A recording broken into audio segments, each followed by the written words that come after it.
So I'm sorry, I don't have faith in Sega actually getting the correct message when people buy their products. As narcissistic as this sounds, I hate when I'm actually right about certain things. And believe it or not, I did not want this game to be bad. Unlike Sega, apparently, I don't like hearing that people are getting games that are not properly made. Because I know there are those out there who saved money that could have been used on other things they wanted, betting that this will give them a good experience. I will say in advance, I did not buy Sonic Origins. I already have versions of these games and I'm actually pleased with them. I don't have the need for another one, just with new bells and whistles. And just in case, I will have a dedicated section to explain how this title is not clickbait, as there is one particular reason why I actually can say that Sonic Origins should not be defended for the mistakes that it carried. But what mistakes are you talking about? Well, let's just take a look at this one compilation that I found regarding bugs and glitches within Sonic Origins. Yeah, this is as much of a definitive way to experience these games as GTA Trilogy Definitive Edition. Like I said, I don't wanna say I called it, but I did, so how's your sex? What I'm saying here is that it didn't take long for people to start noticing a lot of mistakes that not only were not a thing in the delisted versions, they were not even in the original releases except for maybe Sonic CD. That game always had weird collision detection. Good thing the Taxman version is there for never mind! But for the sake of the fun, at least for me, let's actually use some of the arguments that you might be getting to see in defense towards this collection. Spoilers, I am not gonna be sweet. The first and most important argument here is patches will fix it, and that one is interesting to tackle for Sonic specifically, since it gets selective value, as in people will only see this as an argument when it's a game people care about, and reject it whenever it's a game they don't. And yes, I'm going to use the easiest example, Sonic Colors Ultimate. Now, the game in and of itself, it's Sonic Colors with some small updates, but mainly being the re-release of a game people wanted. Sadly, the Switch version for the most part was a visual representation of an aneurysm that will punish you for pretty much playing the game too much, that the colors will start colliding if you play it for enough time. Now, Sonic Origins never gets to this type of bad, besides some moment with Mushroom Hill, which even then doesn't really get nearly as bad as what colors will do to you, but that got fixed with patches and the game is completely functional. That said, and this is important, you will get people saying that those mistakes should have never happened to begin with and that the game is a lost cause since first impressions are what matters. And with Sonic Origins, that same discourse gets to happen since on August 4th, over a month since launch, they finally managed to address some of these issues. Now, why is this a problem? Well, to be fair, it's more of a social issue rather than a technical one. The problem here is that either patches are a fair argument to defend the issues presented on a game at launch, or they don't. It cannot be both depending on your taste, which is what I mean by saying it's a social problem more than anything. In technicality, this shouldn't be a hard topic since yes, as long as a game gets patched and gets the issues fixed, there is no actual issue. But it's that double standard among the community what makes it harder than it needs to be. Oh, but the collection has more content and features. This one is easier to properly put into words without keeping it into subjectivity, and it's a similar argument that I could apply to Sonic Colors Ultimate. No amount of new content should justify the new mistakes of an older game. Yes, there's more content, new missions, new features, and animated cutscenes.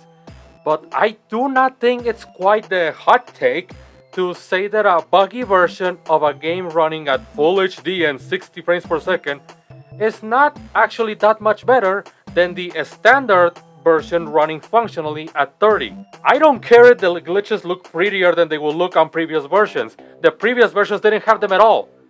This wouldn't be a problem if this was on par with Sonic Colors Ultimate in terms of how available these games were. You see, one of the major aspects of why re-releases are considered a good thing is that it presents an official and also profitable way for keeping games available no matter the console is being distributed. Before the Ultimate Edition, Sonic Colors was only available on the Nintendo Wii, and it's been 10 years since that release, as well as a full generation of consoles. What I'm saying is that the game was not available, So there was a bit of a necessity, or as much of a necessity as video games can be, of getting the game on new platforms. And the new bells and whistles mainly work as a petty justification for charging money on it.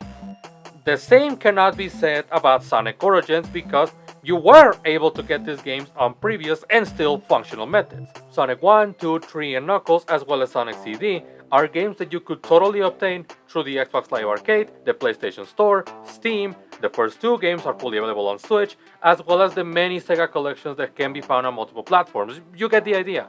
There were still current ways to play these games. Maybe not as pretty, but still also very functional. Keyword here being were, because in case I wasn't very clear at this point, they delisted at the very least the individual releases of these games, which used to be cheaper on all platforms available.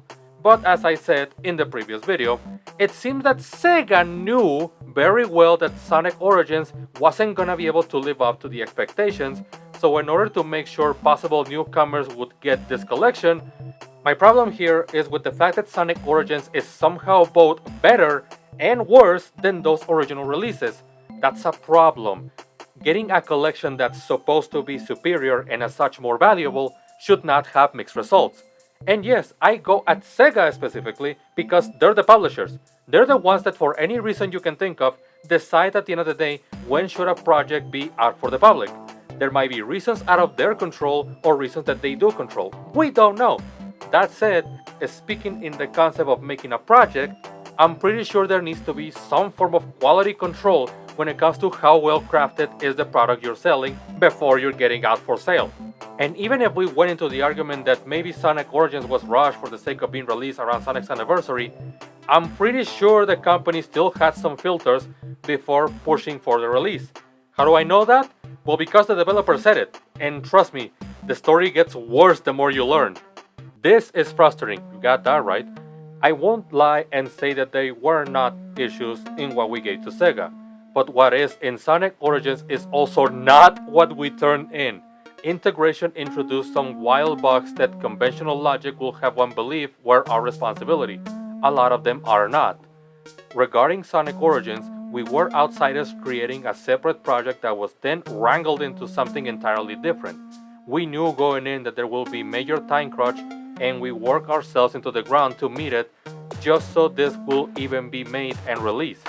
Again, I can take responsibility for my and my team's mistakes, and there were some actual mistakes, some overlooking, some rush jobs, some stuff we noticed but were not allowed to correct near the end.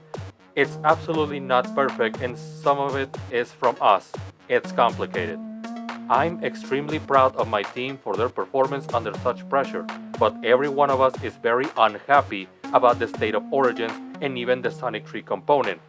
We were not too thrilled about its pre-submission state either, but a lot was beyond our control. We asked to do major fixes near submission, but were not allowed due to submission and approval rules. We asked about delays early and repeatedly, but were told they were not possible. We offered to come back for post-release fixes and updates, and we do not yet know if this is happening. We want these problems to be addressed. We provided a ton of feedback during and after development for both Origins and its Sonic 3 integration. Now we know that this actually happened, if we did get patches that are fixing it.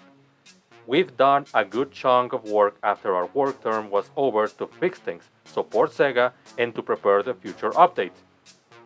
I have to apologize for not addressing anything like this sooner, but you must understand, many things of the sort are considered unprofessional, even though I will argue that releasing a game that is clearly incomplete, at least in Sega's point, is more unprofessional than anything, but you get the idea. And can hurt a relationship with Sega, meaning no Origins updates and no further 2D pixel Sonic games from us. That is completely fair. Why am I talking about it now then? Well, there's just too much scrutiny over things that both are and are not related to us. And I don't want to sit back in silence while people are asking why and how things happen to a product they put so much hope and money into. I hear you. Headcanon hears you. We wanted this to be right then and now. There's so much that you'll never know or understand within the realm of this kind of work, but know and understand this. We try our best to our own detriment, and we care about our work and about Sonic. No, you did not just read some random gamer trying to explain what happened to Sonic Origins or some shit. These are statements from the main software developer of Sonic Origins explaining at least a fraction of everything that went wrong with the production of the game from his perspective, as well as the fact that the version we got was the Sega redraft that somehow turned out worse. Just think about that for a second. The developers at Headcanon delivered the product that was the result of a different project altogether, which I guess we'll never know what that was. Sega thought it needed a few retweaks, reworked the project, and made a worse collection. How is what's supposed to be the filter of quality control the cause of making things worse? That's like people making a remaster of Dragon Ball Z trying to be the closest representation of what the animators drew back in the 90s, only for it to somehow never mind of that. Oof, that also hurt. Now, this particular final piece is just to explain to you why did I choose this particular video title. As some may have noticed on our team's work, we don't support clickbait titles. Maybe way less than we should. We understand that clickbait is not a bad practice by default, since the idea is to make sure you manage to attract new audiences, or audiences at all. However, there's a difference between a title that looks provocative and what's essentially manipulation and misinformation. Those last two are the big reason why the term clickbait gets overhate. Because people think that making any form of provocative statement in your titles is inherently bad, when in reality, the problem is more that the title doesn't match the video's content or even provide some form of context for why that title in the first place. This is just a brief take from us at Greyline Productions, and with that said, what's the context that makes us say Sonic Origins is, in fact, an unforgivable mess? That this isn't Sega's first time re-releasing these games. Sonic Jam, Mega Collection, Gems Collection, Ultimate Genesis Collection, Sega Vintage Collection, the Taxman mobile ports, Sega Genesis Classics, the Wii Shop, Sonic Classic Collection, Sega Ages, the 3DS remasters. Alright, I get it! Sure, you can make the argument that none of these collections had all 4 games in one, and to that I say, do you really think that's the reason why Origins was fucked up like this? Because now CD is among the other 3 games? This is not just a port with new features, new bugs, and a development process that apparently ended in a worse product than what was actually developed by, well, the developers. It's also yet another collection of the same games we've been getting time and time again, which when you consider the list of collections that I just gave you and the individual errors in this collection, both behind the scenes and within the product, is why I consider Sonic Colors an unforgivable excuse of a collection, since you will think that there shouldn't be issues when doing the same thing they've been doing for decades now. I said it in the first video, if there's one thing Sega has been really good at, is at re-releasing these games. And apparently that was also too much to ask. The stealth statement makes me optimistic about what Headcanon has in store, but it doesn't make Sonic Origins any better. In a current industry where we're normalizing the idea of launch now, fix later, the idea that even a re-release of a re-release needs patches in order to be close to an actual definitive experience, while also removing any chance of getting other official releases, is why I genuinely believe that Sega, not Still nor Headcanon, deserves every bit of criticism. This was not okay, either for newcomers or hardcore fans, because newcomers, especially online, are going to wonder why the fuck is this era of Sonic so special when they see stuff like this happening, and hardcore fans got somewhat of a better product, but with issues that are similar to the GTA Trilogy incident, and also not present in any of the multiple re-releases that they probably already bought, but put trust in the company by supporting this again. It got better. I will always respect that because it's very easy to just not bother at all since the money was already obtained by the people. But not only the stealth statement literally says the release wasn't supposed to be this bad, unlike other remasters that we've been getting, this isn't anything new for Sega, so there is no actual fundamental excuse for continuing this decades-long practice and somehow get worse than before.